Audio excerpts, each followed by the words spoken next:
படித்தது 4ஆம் வகுப்பு. இன்று மாதம் 20 லட்சம் ரூபாய் வருமானம். ஸ்வீட் பிஸ்னஸில் கலக்கும் சோளிங்கர் ரவி அப்படின்னு நாணயம் விகடனில் ஒரு செய்தி ஒன்று வெளியிட்டிருக்காங்க. அடடே, நம்ம சோளிங்கர் ரவி அண்ணாவை பற்றி நாணயம் விகடனில் வெளியிட்டிருக்காங்களே அப்படின்னு அந்த செய்தியை உங்ககிட்ட ஷேர் பண்ணணும் அப்படின்னு தோணுச்சு. அதுக்காக தான் இந்த வீடியோ. இப்போது அந்த செய்தியில் என்ன போட்டிருக்காங்க அப்படிங்கிறதையும் சொல்கிறேன். அடைப்பட்ட விதையே மரமாகும் என்பதற்கேற்ப விடாமுயற்சியுடன் எழுந்து நின்று 50 வருடங்களை கடந்திருக்கிறது சோளிங்கர் பேருந்து நிலையம் பகுதியில் அமைந்திருக்கும் Sri Raghavendra sweets and snacks. சிறு வயதிலேயே தந்தையை இழந்த ரவி தனது கடுமையான உழைப்பால் மட்டுமே முன்னேறி வந்திருக்கிறார். தரமான இனிப்பு பலகாரங்களை விற்பனை செய்து வாடிக்கையாளர்களின் நன்மதிப்பை பெற்று இன்றும் மவுசு குறையாமல் பிஸ்னஸை நடத்தி கொண்டிருக்கிறார் ரவி.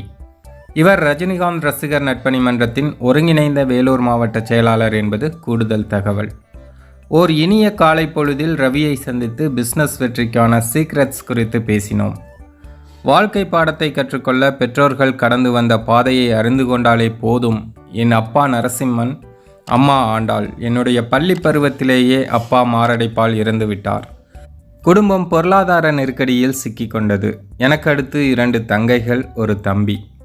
ஆட்காடு இனிப்பகம் என்ற பெயரில் என் அப்பா சிறியதாக நடத்தி வந்த இனிப்பு கடையில் அவரின் மறைவுக்கு பிறகு அம்மாவுடன் சேர்ந்து வியாபாரத்தில் உதவத் தொடங்கினேன்.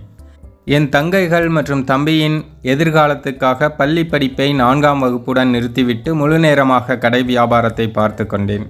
லட்சுமி ஆட்காடு இனிப்பகம் என்று கடையின் பெயரை அம்மா மாற்றினார்.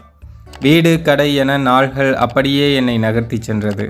கடைக்கு போகிற வழியில் ஒட்டப்பட்டிருக்கும் சினிமா போஸ்டர்களை நின்று ஒரு நிமிடம் பார்த்துவிட்டு செல்வேன். அந்த நேரத்தில் தான் தலைவர் ரஜினிகாந்த் திரையுலகில் மாஸ் காட்டிக் கொண்டிருந்தார்.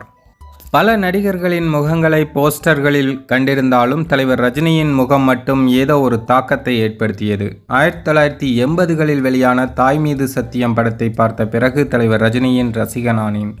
இதனையடுத்து தலைவர் ரஜினி படங்கள் வெளியாகும் சமயங்களில் திரையரங்குகளை அலங்கரிப்பது, போஸ்டர்கள் ஒட்டுவது, பட்டாசு வெடிப்பது, பாண்டு வாத்தியங்கள் ஏற்பாடு செய்வது என திருவிழா போல கொண்டாடத் தொடங்கினேன்.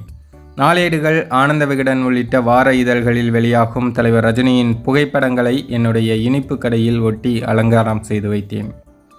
இந்த நிலையில்தான் குடும்ப சூழ்நிலை தெரிந்தும் தலைவர் ரஜினிக்காக ரவி வீண் செலவு செய்கிறான் என பலரும் என் அம்மாவிடம் முறையிட்டனர். ஆனால் என் அம்மா என்னை கண்டிக்கவில்லை.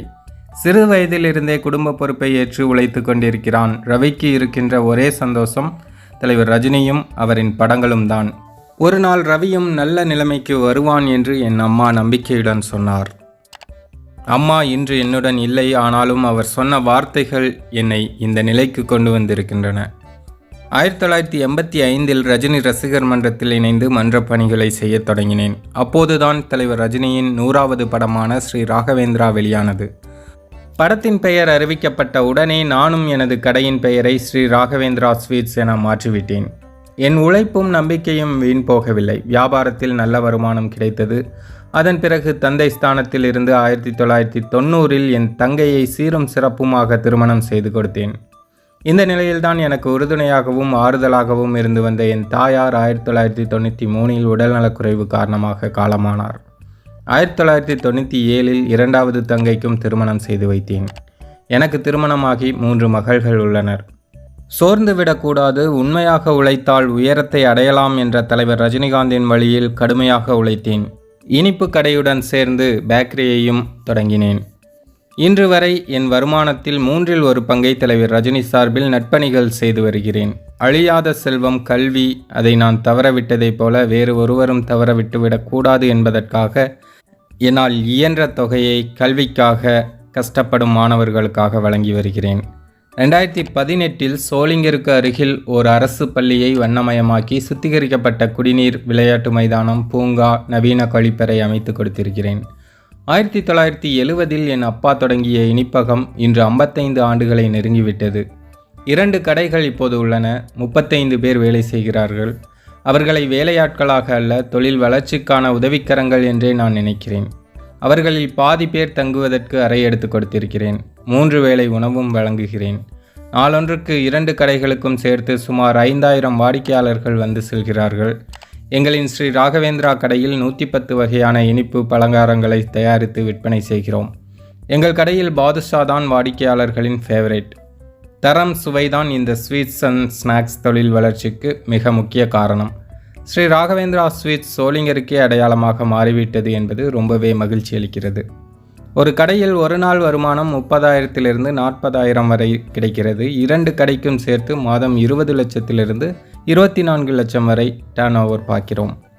அதில் உற்பத்தி செலவு, மின்சார கட்டணம், தொழிலாளர்களின் சம்பளம் உள்ளிட்ட செலவுகள் போக வரும் லாபத்தில் தான் நலத்திட்ட உதவிகளையும் செய்கிறேன். என் தந்தை காட்டிய வழியில் தாயின் உதவியுடன் பயணத்தை தொடங்கினேன். தலைவர் ரஜினியை ரோல் மாடலாக எடுத்து விடாமுயற்சி, உழைப்பை கொண்டு வியாபாரம் செய்தேன்.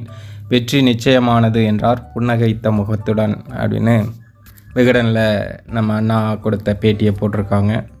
ரொம்பவே சிறப்பாக, ரொம்பவே சூப்பராக இருக்குது. இவருடைய வாழ்க்கை, அதாவது தலைவர் ரஜினிகாந்த் அவர்களை ரோல் மாடலாக எடுத்து அண்ணன் இந்தளவுக்கு முன்னேறி இருக்கார் அப்படிங்கிறது நிறைய பேருக்கு எடுத்துக்காட்டாக இருக்குது இந்த விஷயம். நீங்கள் மேன்மேலும் வளர தலைவரோட ரசிகர்கள் சார்பாக வாழ்த்துக்கள் அண்ணா.